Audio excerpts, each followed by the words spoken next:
हर हर महादेव दोस्तों, स्वागत है आपका हमारे YouTube चैनल पर। आज की वीडियो में हम सुनेंगे शिव महापुराण श्री शतरुद्र संहिता का 6वां अध्याय, नंदिकेश्वर अवतार। संत कुमार जी ने पूछा, हे प्रभु, आप महादेव जी के अंश से उत्पन्न होकर भगवान शिव को कैसे प्राप्त हुए? कृपा कर मुझे इस उत्तम कथा का वर्णन सुनाइए। नंदीश्वर बोले, हे ब्रह्मपुत्र संत कुमार जी, शिलाद नामक एक धर्मात्मा मुनि थे। एक बार जलपुत्र की कामना से शिलादी ऋषि इंद्र की तपस्या और उनका ध्यान करने लगे। तब देवराज इंद्र ने प्रकट होकर उनसे कहा कि मैं आपकी इच्छा को पूरा करने में असमर्थ हूँ, अतः आप परमपिता परमेश्वर भक्तवत्सल भगवान शिव की स्तुति करो, वे ही आपकी इच्छा पूरी करने में सक्षम हैं। यह सुनकर शिलाद प्रसन्न होकर पूर्ण भक्ति भावना और श्रद्धा पूर्वक देवादिदेव भगवान शिव की तपस्या करने लगा।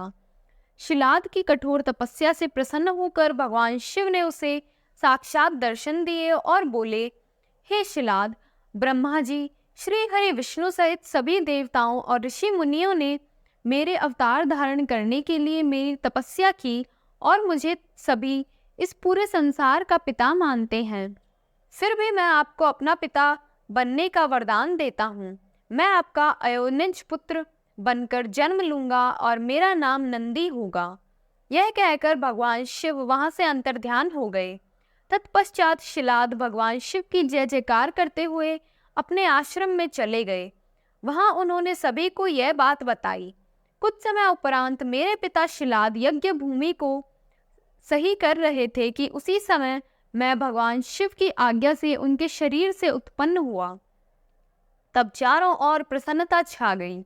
जब मेरे पिता शिलाद ने मेरे बाल रूप को देखा, जो सूर्य और अग्नि के समान तेज, प्रभावशाली और प्रकाशमान था, हाथ में त्रिशूल एवं सिर पर जटाजूट धारण किए था, तो मेरा रूप देखकर वे आनंद से झूम उठे।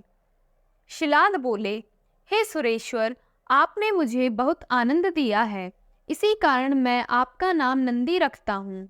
तब मेरे पिता अत्यंत प्रसन्न होकर भगवान शिव की स्तुति करने लगे। तत्पश्चात वे अपनी कुटिया में चले गए।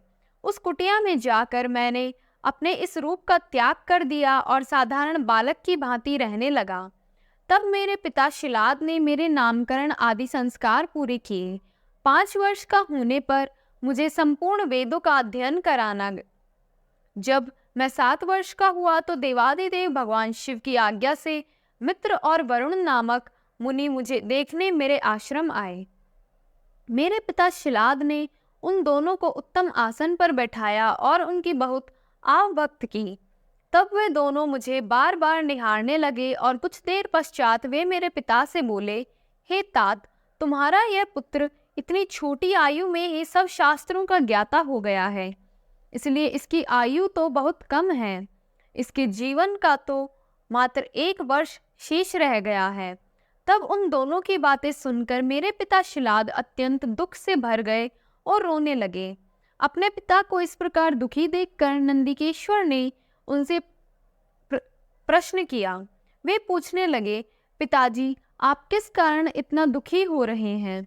तब पिता शिलाद ने मुझे मेरी अल्पायु के विषय में बताया। तब मैं बोला, हे पिताजी, आप इस प्रकार दुखी न हों।